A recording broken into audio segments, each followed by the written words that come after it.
it's become a sort of like something that I really think we are left behind, especially we in northern Nigeria.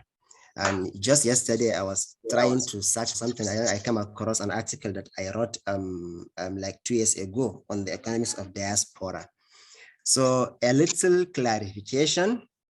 I will start with that, which is 2 caveats. Number 1 is that, well, my slides are terrible, so don't expect any nice slide like Najib used to prepare his own.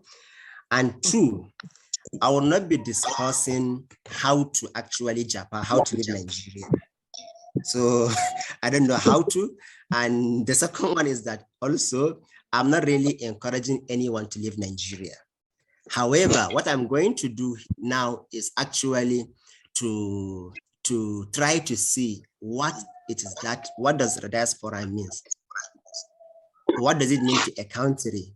What opportunities are there? What can somebody from here actually benefit from diaspora market or diaspora population from the original country? This is what I'm going to discuss. And thank goodness, man, Nasir in his 5 questions that he asked, actually my presentation covered all that.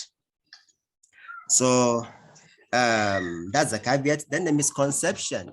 I don't know how, but usually here in northern Nigeria, there is a sort of a reluctance, and you may even say that people tend to look at people who live Nigeria with a sort of disdain and as if they are chickening out. But this is actually recent. This is not characterized about. If somebody has actually read a lot, will have encountered literature of many northern Nigerians in Sudan, Saudi Arabia, you know, especially eastward migration. We even have a word for it, patauchi. So people in northern Nigeria actually have been moving out. It's just recent that you find somebody, okay, he can get a job in, he's in Kano, he has a job in, hello? Nasir. We are following. Okay, good. But imagine when you call a ba a meeting din su bane ba, ina jin kaman surutu haka. Okay, let's find out. Engineer, please, can you do something about that? So really, diaspora is not really a pejorative term. It's really a good thing to move. And like people who are Muslim, they are actually familiar with so many verses in Quran that say siru fil ardi, kul siru fil ardi, you know, in so many places, which actually what entails moving out, go. In fact, there is one categorical verse that even really when people complain that we have been denied to, you know, eat or opportunity or to worship Allah, and Quran said, "Alam takun ardullahi wasi'atan fatuhajiru fiha." So, if, for example, now the economy in Nigeria is constraining you to actually manifest your destiny, you know, to achieve your potential, my friend, move. You are not doing anything bad. You are doing something wonderful.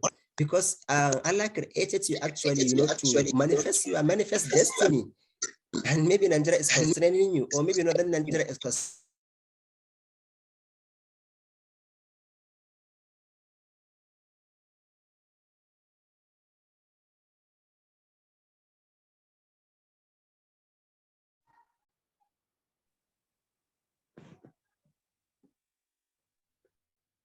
We can't hear you, Adamu.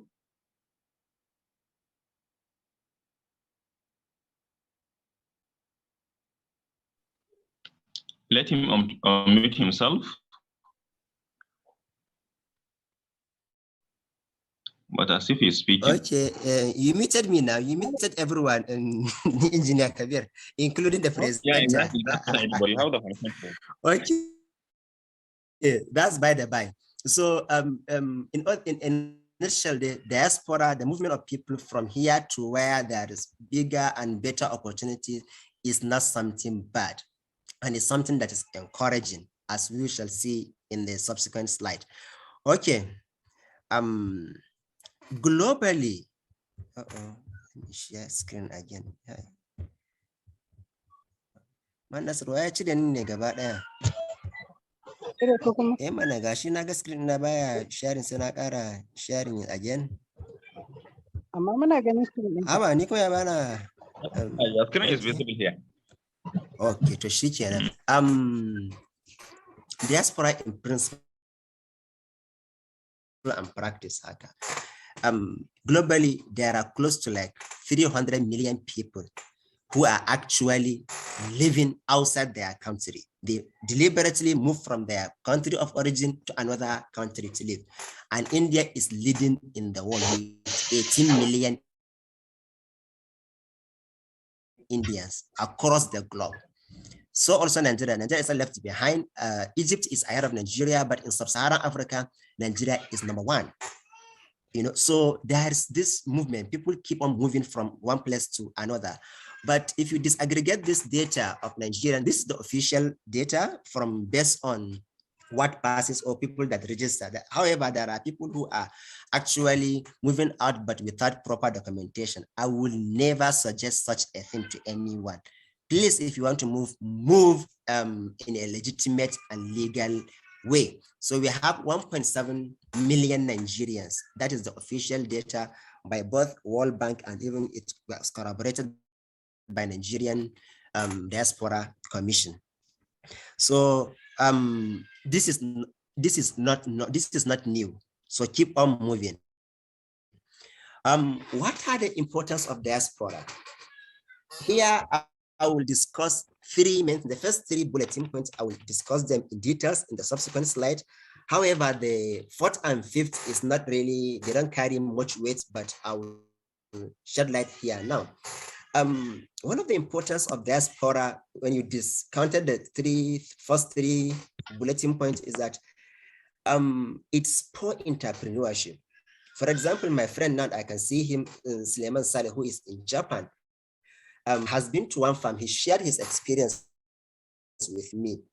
So it's very easy for him. Now, when he come back to Nigeria, or me as his friend now, he can easily put me through to actually innovate a new way of actually rearing fish, you know. Or alternatively, me and Sulayman Haka, we can easily create business because he is in Japan, Tokyo. Here I'm in Tilde. Sulayman, what can we get from Japan that is cheap?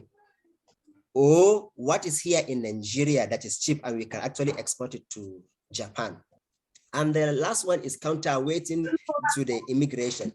When you have a talented and organized diaspora like India, for example, it's very easy to even counterweight now the massive outflow that we are seeing in mid-level personnel from Lagos.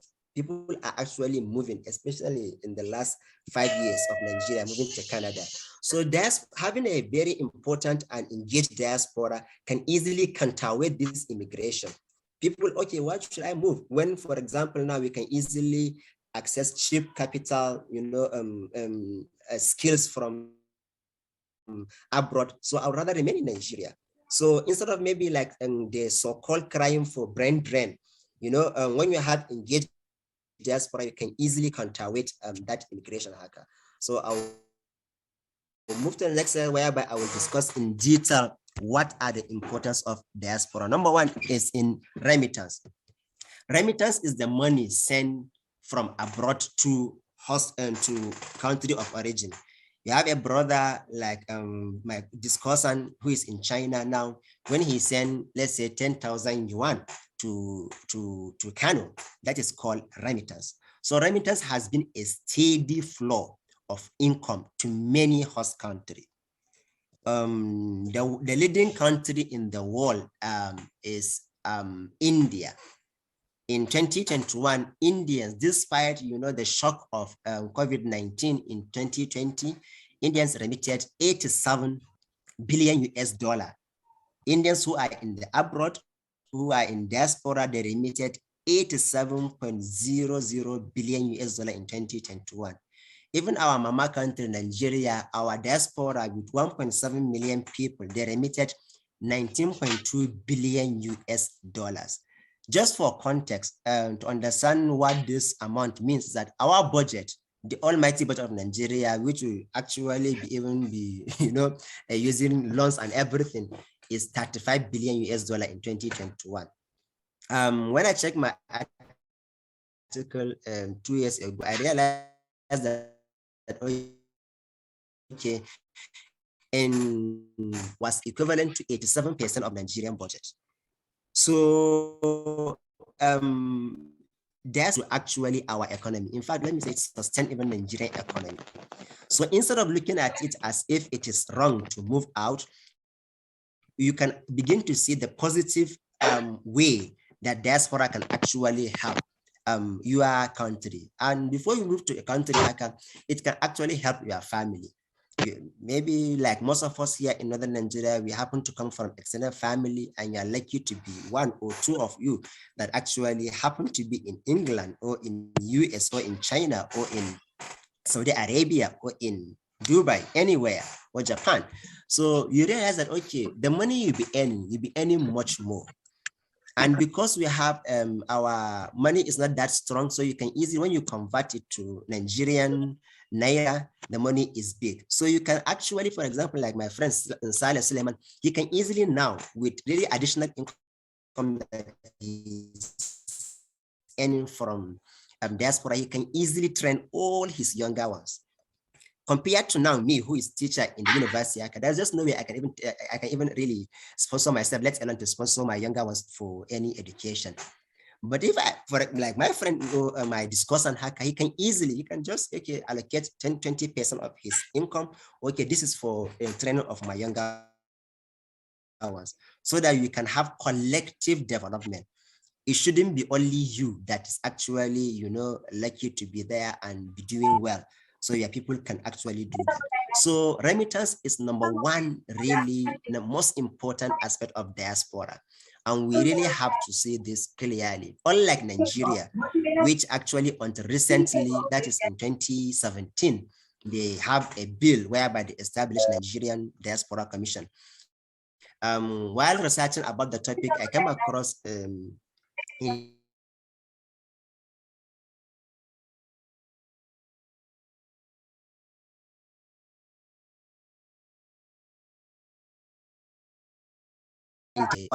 non-resident Indians, whereby you can have a one-stop if you want to, let's say, register a business in India, from diaspora, you can finish that in just 2-3 hours.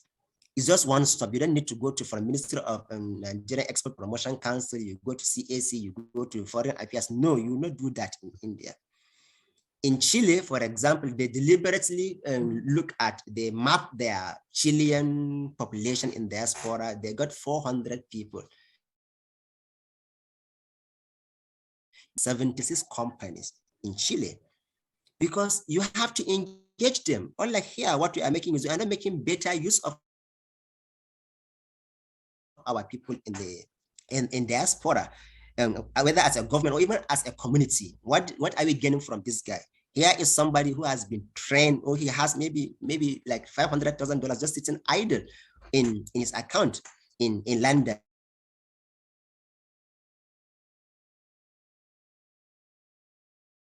But we can do this. You can come to Nigeria, we can get you a plot of land where you can set up this company in Sharada or on Bampai or in Kaduna or anywhere, so that you can employ people, and we guarantee you that we will ensure that there is no really Yahoo, but I'm to check about. We'll try as much as I can to be really truthful to you. So this remittance from abroad is really a lifeline for Nigeria. Like I told you, in 20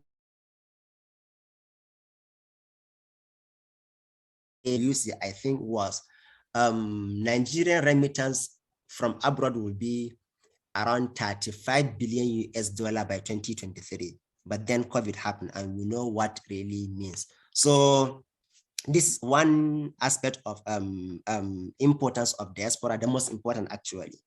The second one is skills and knowledge transfer. you find out that, for example, you have a doctor who is trained in Maryland, or somebody in Newcastle. He acquire all the necessary skills to be, the best surgeon there. Okay. Because of this, you can easily harness, you can easily tap from his acquired skills and knowledge. And this is really has been happening a lot. For example, like in health sector, I know of a very beautiful hospital along Amina Kana Crescent. It deals with only neurological problem, and the hospital, it's treated one of an auntie of me. Yeah, it's expensive, but you can get that. And you can get the same almost near quality treatment like you can find in Dubai or in Germany or in England. And this is somebody who returned from the abroad. Look at what we are reaping from. Number one, we are reaping from his investment because he brought up money and set up the hospital. So there are so many casual and other technical staff that he has to employ. Number two, maybe for the fact that not all of us actually are rich, so we cannot afford to take our brothers and sisters and siblings to relatives to England, but we can get the same or near the same treatment in Wusetu. He has actually lowered the cost for us, lower the difficulty in accessing the visa and what have you. Another example, very important example, is Apollo Hospital in India. Anybody who has a patient, you know what Apollo Hospital means. This guy come back from diaspora. So he started in 1983 with ordinary 150 bed capacity hospital. Today, Apollo Hospital, they have 8,500 bed capacity hospital across, and I read like almost 10 of their hospital is actually has international license, whereby from wherever you are in the world, you can come there for your treatment. So this is, in knowledge and skills transfer. Okay, sometimes maybe your brother, like recently Marzouk came to Nigeria. If we are smart, we could have actually, hey Marzouk, let's make use of what do you call it? BUK Hall.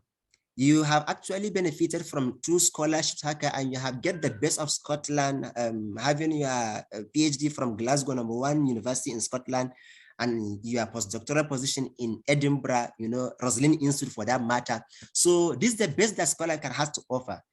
And you have published in reputable journals. Come, we have like maybe 50, or Malan Sagagi.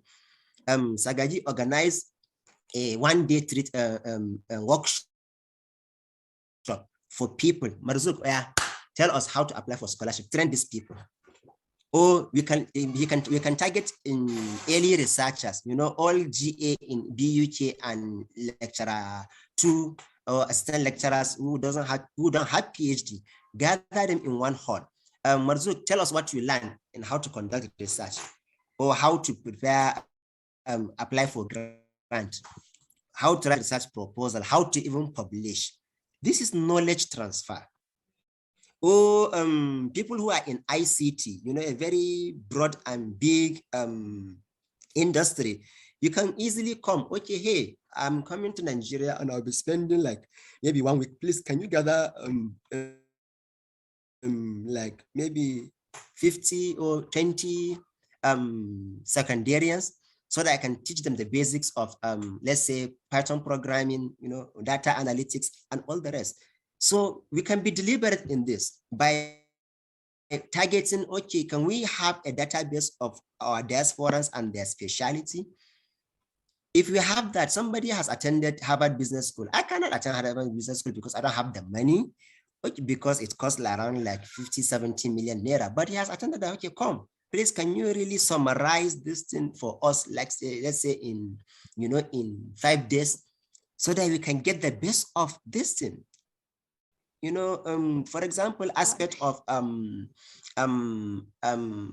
do they call it? Standard operating procedure, SOP, corporate governance, which is challenging. Anybody who has a company, how challenging is corporate governance. This guy has worked with Microsoft for 10 years, and he's coming to Nigeria, and he's spending even his days in Tilde and Fulani, a village for that matter. So what are we reaping from that guy?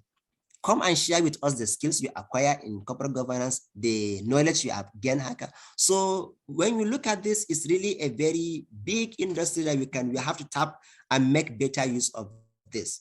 They can help us a lot because they have learned the best from the best in the world, and it's easy to actually transfer that knowledge and skills to already people who are in the mid-level or early career people. Another sector in Nigeria here in our country that we are reaping from this skills and knowledge transfer is in Nigerian fintech. If you actually read a lot about Flutterwave and a lot of so many fintech that we have, actually, you realize that even in our banking sector, what do you call this guy? Jim Ovia is a returnee, is a diasporan who came back from the US and established Zenith Bank. Fola Adiola too is actually came back from US and established what do you call it? Guarantee Trust Bank. So you can easily see this the skills that acquire in banking in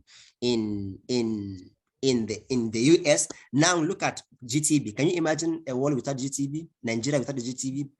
Or a Nigeria without Zenith Bank, you know? So these are the benefits of actually going abroad and staying there. When you are coming back, you're not coming back empty, you're coming back with a lot of things. And our fintech, I think Africa, we have like 5 unicorns. Unicorns is a company that are valued $1 billion startup.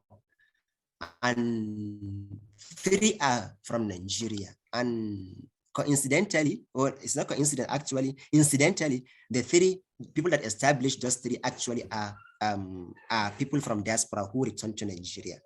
So they brought their knowledge, they brought the skills acquired to Nigeria, and now we are getting better. Even in our music industry, I'm not really a fan and I don't know much, but I know Tiwa Savage is actually a returnee, and I heard that there are other musicians too who came back to Nigeria because they acquire how to market themselves and how to do and write music, and now they are reaping a lot. Another sector that we can easily and highly benefit from our diaspora population is in governance. You find out that, okay, governance is really challenging in Nigeria, no doubt about that. We cannot lie about that. So, but then somebody has worked in, let's say, UK public sector for 30 years or for 25 years. What are we reaping from that? Supposing Manas is being appointed as a commissioner of education, and he has a friend who is in London who has worked with the London, let's say, Department of Education, and he's coming back to Gombe, or he's coming to Gombe just to study for a visit to visit his family. What are we reaping from that? He can help us in governance. You know, like me that I have private school, my friend maybe who has worked in UK or US or any other, he can help me in maybe developing a very impressive and good curriculum in my school. Or manufacturing, you know, there is very it's low-hanging fruit for us to actually to benefit from our diaspora population. So in a nutshell, diaspora community can actually help in no small measure in actually helping in knowledge and skills transfer. Okay, that is one curious example that while researching about this that I come across. A small book, but it was really, it's made a strong impression in me. In 1968, there was small Indian population, diaspora Indians who actually get exposed to how to polish, how to cut and polish diamond. You know, and I bet you where they learn that thing, it's just about that skills that I'm talking about, it's really a very, I've been to that town, it's not really a very big town, and today, from that few investment, these people actually today, they control 85% of market value in gold, in diamond cutting and polishing. I mean, globally, global diamond market value is being controlled from that people who learned that small how to polish that in 1968. And in terms of volume, actually, okay, the value is 65% of global market. Do you know what that means? And 85% in volume. And I read also that as of 2005, that was when the book was written, they are employing direct and indirect labor of more than 1 million people in India. And they learned this in Antwerp in Belgium. You know, the market value was 40 million US dollar as of 1968. But by 2005, it was 21 billion US dollar. Just in what? The skills of learning how to cut diamond and how to polish diamond. So what do you think? For example, now, if supposing now we have like, let's say 20, 30 people in Switzerland, where they learn how to make watch, since Switzerland is the headquarters of watchmaking. So you can easily see the power of this knowledge and skill sharing that I just mentioned. Look at this, 21 billion US dollar, you know, it is the revenue, export revenue in just one or two aspect of, or in just one aspect of market, jewelry, not even gold. It's only say about diamond. So the knowledge acquired and the skills acquired by diasporans is really immeasurable. Left for us now to actually see how to harness this. For example, who we're going to present is a beautiful mentor, Dr. Muhammad Jamil Yusha, you know, who has been in diaspora for like since 2003, I think, you know, close to 20 years. What are we reaping from him? What are we reaping from the likes of Aliyu Mustafa Sokoto, who has been to the US for maybe for the last 35 years of their life? We should begin to think of how to actually tap and learn from this diaspora population, especially which they are. You don't give us any money. Don't give us shishi in the tongue of Peter Obi. No shishi, but at least Yusuf Ilimi, you have a perfect skills in biotechnology hacker. Come and show us the way. We are not asking big. So these are actually the second most important contribution of diaspora. The third one is in what? Trade and investment. I will discuss both trade and investment in separate way. And Dr. Kabir, akwai wani Fatihu Awal Sani da Allah dan kadan meeting din shi because yana wannan dina. Oh, thank you. It's investment. You know, like I earlier mentioned of that neurological hospital in Wuse in Abuja. Diaspora can actually, as he has saved, let's say $100,000, which is around now almost 60 million naira, and he wants to establish a poultry farm. And Adamu is in Nigeria, he is in the US or in UK or in wherever he is. So he can make investment. And this investment, it has dual role because the fact that he has been there, so he has cultivated the needed social capital of friends, trust, and what have you, and reliability. So he can easily convince non-diaspora people to also invest in Nigeria.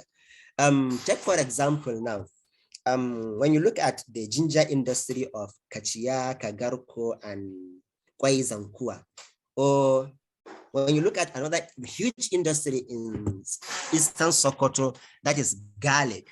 So when you have an active diaspora population, it's very easy to write a business case for them, convince them, hey, instead of exporting this ginger raw, you know, from Kachia or Kagarko, why not, for example, set up a cottage or small processing industry in Kaduna, so that we can actually at least let's grind in this ginger before exporting it like that.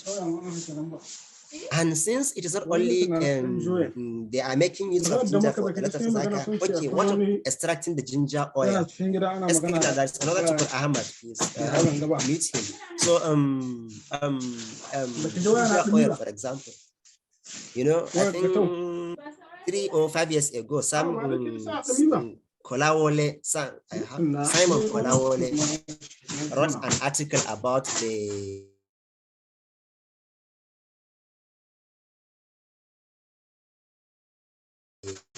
it is strange that Ghana and Cote d'Ivoire led the world.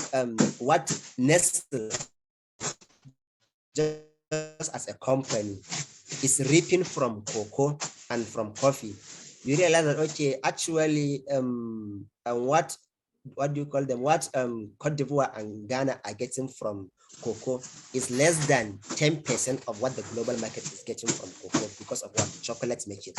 So you can easily, when you have diaspora, for the fact that they have, you know, more money than you, engineer, can you meet in Tukur Ahmad?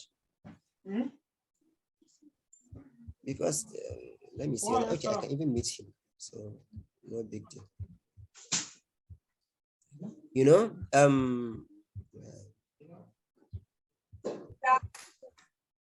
when you have people that they can invest in your country, you can easily create jobs, in addition to knowledge acquisition and skills transfer.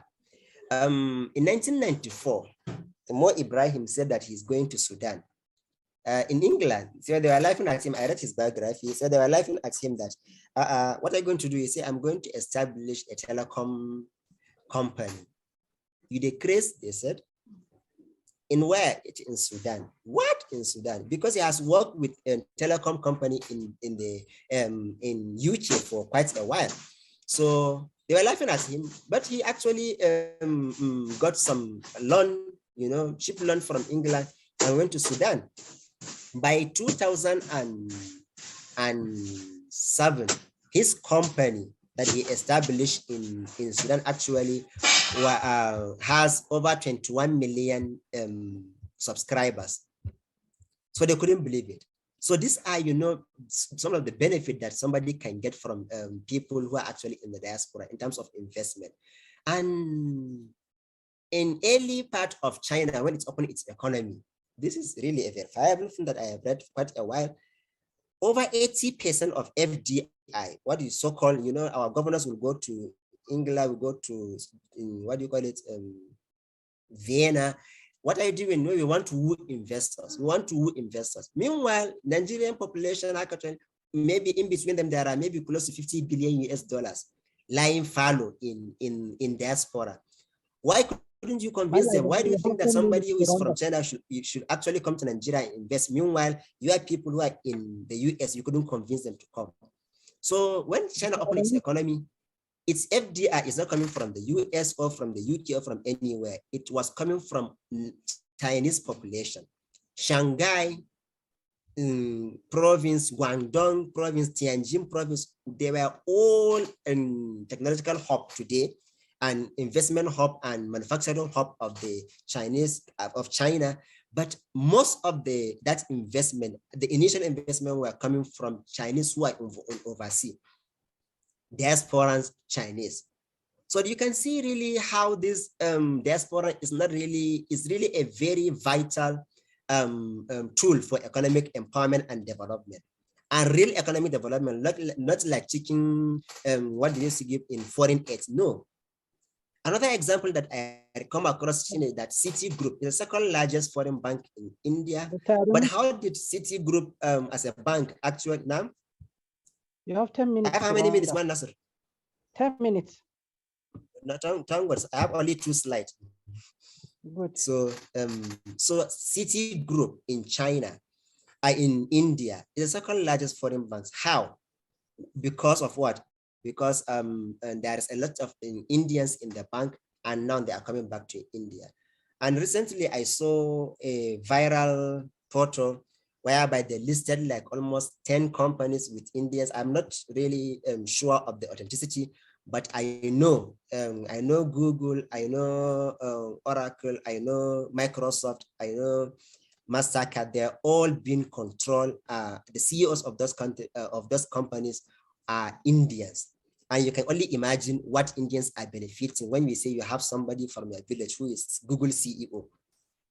Oh boy, that one, you know, when any corporate social responsibility will be taken to India, and opportunity for, you know, to work there will also go to India. Okay. Here are some statistics for curious entrepreneurs like me. And I want us please to pay very good attention to it. Okay. In one study, it reported that when there is 10% increase in immigration from a particular country, this is associated with what? 1% increase in exports and 3% increase in import from that country. So the fact that there are so many, let's say Nigerians, for example, in the US, where we have approximately like 400,000 Nigerians. So that will actually translate into more import of Nigerian goods by the United States. Alternatively, the host country is also benefiting by exporting more of its products to Nigeria. So this three bulletin, just for you to be curious and to think of what to tap. Number one, there are approximately 400,000 Nigerians in the United States alone, with largest population in Texas and New York and Maryland. So when you have that 400,000 people, these are potential, all of them are potential customers. What do they have in advantage? All of them, they have above average median annual income of $52,000 per annum. 25% of that population, they have greater than, more than $90,000 per annum. That's their household income, annual household income. 10% of them, they reported to have over $140,000 of household income. If you are an entrepreneur like me, you can ask yourself, okay, 400,000 people, I want 5% of that population to be buying something from me. What is that I'm going to produce that they can buy?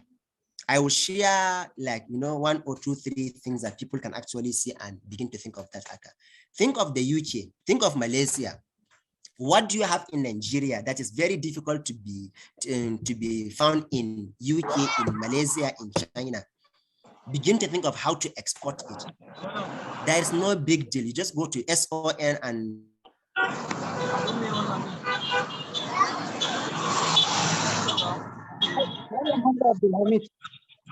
Okay, but please mute this brother.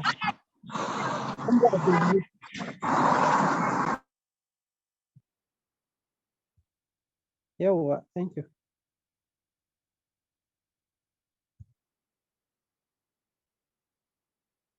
Adamu, continue.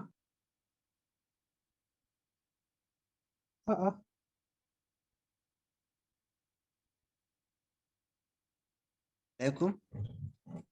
Alaikum salam. Adamu. Sai yanzu na dawo. Shi yasa nace maka ka bani amfani da waya guda biyu kace a'a. To yanzu kaga to thank goodness dai and ya dawo. Okay, so think about that. And the last slide is actually going for what next. Now we know what Nigerians are capable of, or what not only Nigerians, 1.7 million.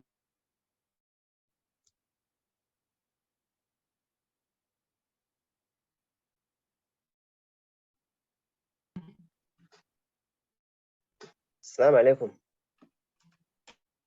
Yeah, wa alaikum assalam. We can hear you now. Okay, so when you have that or people, you have to think of how to make best use of them. The last slide is actually what I call what next. Recording in progress. What can we actually do to reap from this massive market of diaspora? Oh, right. Now, think of, for example, kuli kuli.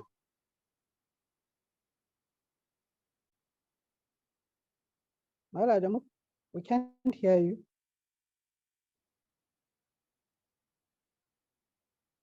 Can you hear me?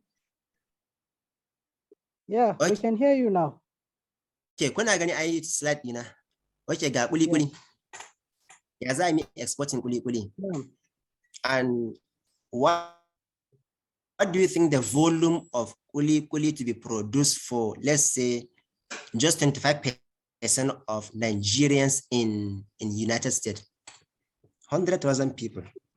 That's ulinka. You know, lot of the dawa. It has been established that it has a very strong presence na, what do you call it, calcium. Hello? Okay, calcium is very, very abu ne wanda ke bada calcium sosai, high content na calcium. Shi da dawa haka. So, and kuma ana exporting din shi haka. How do you really mainstream this product from Nigeria or even to Nigerians? Haka da kuwa, you know, it's not a big deal. It's only to package it. Babu wani abu. Kuli is usually our snacks da ake saya a ShopRite, the expensive supermarket at Lagos. You know, the dawa, the only thing that you may do, try to actually remove one warin nata. It's very good room for exporting to diaspora people. They have money, so they can afford that. And trust me, I know this because I have some project is in Adamu Tilde. Haka is 3,000 or sometimes 2,005 Ingila zaka sayar. What of Zogale? For some strange reasons, Zogale can only do very well in malnutrition belt of the world. And I've recently seen people doing shai in Zogale, you know, they will make a tea bag of Zogale. You know, begin to think of that. What of Dambunama? What of Kilishi? What of Kuka Kwalaba? What of Yaji? What of even our Kuka or Kupaiwa? These are all products that need polishing and processing and value addition that can be exported to 1.7 million people. And the good thing is that just like you and I, we have no pizza in our world, but today we are taking pizza. Why? Because Italians, they mainstream pizza. We have no idea what kebab is. Today, akwai kebab a Abuja. If akwai kebab a Abuja, me yasa babu yin wurin gurasa a New York? But nobody will do that on our behalf. And this is really every types of yaji. Nigerians, they love pepe. So, muna shan soup iri-iri. Akwai international soup. In ka je restaurant za ka sha wani ka gargane miyan menene kaza kaza. So these are the things we should begin to think about as low-hanging fruits. This is for people who are here and for people also there. Su da suke can din haka, me kanka dinga shift din ka ta damun kanka ka ga sai ka zama security haka. Begin to turo kuɗi ɗan Najeriya su maka kuli with specification. Irin na, you know, asa yaji, asa mishi dan shitta, you know, something about that. You know, when you do that haka, sai a tura mishi through ka mishi Korean ko kuma ka tura through cargo, sai aka mishi London ko aka mishi Manhattan ya sayar da abin shi haka. Ya fara sana'a kenan haka. Kai ka samu sana'a nan, shi ma ya samu sana'a a can. So these are low-hanging fruit which they don't require anything. In fact, ma in ka je Nigerian Export Promotion Council, duk abin da ka fitar kana da 10% na equivalent in shi an baka shi kyauta promo. So kowannan kai ma ko ba a yi riba a can ma ka riga ka samu riban ka haka. Ga siridi nan, you know. The second aspect shine misali scholarship. When you get scholarship, haka kuma tango shi Kabir din yayi organizing abubuwa iri-iri, and we have actually, you know, have so many videos on how to get scholarship. Akwai abokina Dr. Wudil, he's doing wonderful. Another youth na group din shi haka da shi da Professor Rabi Asad haka na guiding them how to get scholarship. Shi kuma gaskiya what really scholarship does to you is that in addition to having skills haka, yana buɗe maka ido, yana baka exposure wanda da kake nan baka da shi haka. Like kuma I earlier mentioned that anti mana siru fil ardi fatakuna qulubun yaqin da biha, ga su nasu sune malamai suka sani haka. In kai tafiyan zaka ga irin wannan abubuwan haka. Another aspect that we actually hardly discuss about shine misali diaspora, they are in massive need of people with crafts. you know, idan misalin kana da license ɗinka mai kyau ka iya tuka babbar mota. I think abokina ya faɗa min like a month ago da akwai at a point in time there were like almost 10,000 vacancies in the truck drivers a London. A UK, not London, a UK, saboda Brexit da kuma COVID ya sa misali, you know, saboda can sun riga sun yi nisa, akwai aikin da ba sa yi. So that's why in Pakistan and Bangladesh, you know, the third largest country in diaspora, Bangladesh haka, and Turkey, you know, and Pakistan suna zuwa su dinga get a license, register your company haka, go to embassy, apply. Mene za ka je yi haka? Ani dama ai Thailand ne na iya POP, na iya carpentry, na iya plumbing. These are all things that somebody zai iya yi je ana yi kuma da yawa ba lalle sai degree ba. Wanda ke da daman yana zai masa sai je masa shi sai acquiring skills haka. Wanda bai da wannan haka zai iya yin wannan mesonin shi crafts din zai iya kaiwa ma London kuma ana bukatan shi sosai haka. And the last one shine misali yanzu my friend told me that his friend yana da wurin sai da tsire guda 4 a London, but he told me wata rana da je wurin suna tsaye haka in an hour abinda shi wannan mutumin ya ciniki haka, my friend baya making wannan kudin a wata saboda tsire. Yeah, because you can live home physically, but your mind cannot live home. You always want abubuwan irin na gida haka. So misali su diaspora sun dama haka su masu fara setting up tsire haka. It is strange, yeah, we must be the most educated people in the US haka, but when it comes to incomes haka, we are not. Why? Because we actually always all the time think that it is only in the university we can get job. No.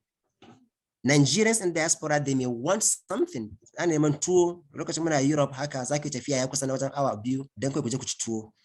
Haka, so in ka je set up tuwo, yanzu ka bar Nigeria kan me kace yanzu je kamfanin tuwo ne. Da yin masa, da gurasa, you know, da balangu, da wacece haka. So this I think is really, for me, is the most important aspect, because the other one, they are actually information display, Google, that you can easily find them. But let's begin to think of diaspora in a negative way. Let's think of how to actually reap from diaspora. Trade is very important. Then investment. How can we invest? How can we really woo and convince them? Bring on your cheap capital. Why is it cheap? Because be da nauyi na biyan taxes, the interest, the kaza haka. Kuma ba zai dame su ba saboda patient capital ne, suna da wani kuɗin, suna da wani income din haka, so they can actually make that. And crafts, yan fataskum sun iya tuka mota kamar menene haka, so ya kamata mu fara ganin su a London, ko kuma ya kamata state to should begin to think of how can we really get into agreement with England. Hey, we have truck drivers, we can give you 1,000. Officially you are going to England but through the back door. Senegal suna yin haka, Mexico suna yin haka, and they are reaping more. Which I hope to actually convert this into article to explore one details of this haka. Man Nasir, Engineer Kabir, thank you for your time. Allah ya bar zumunci. This is what I have for us until tomorrow. Thank you. Thank you very much, Dr. Adamu, for this wonderful and illuminating presentation. You've made a lot of very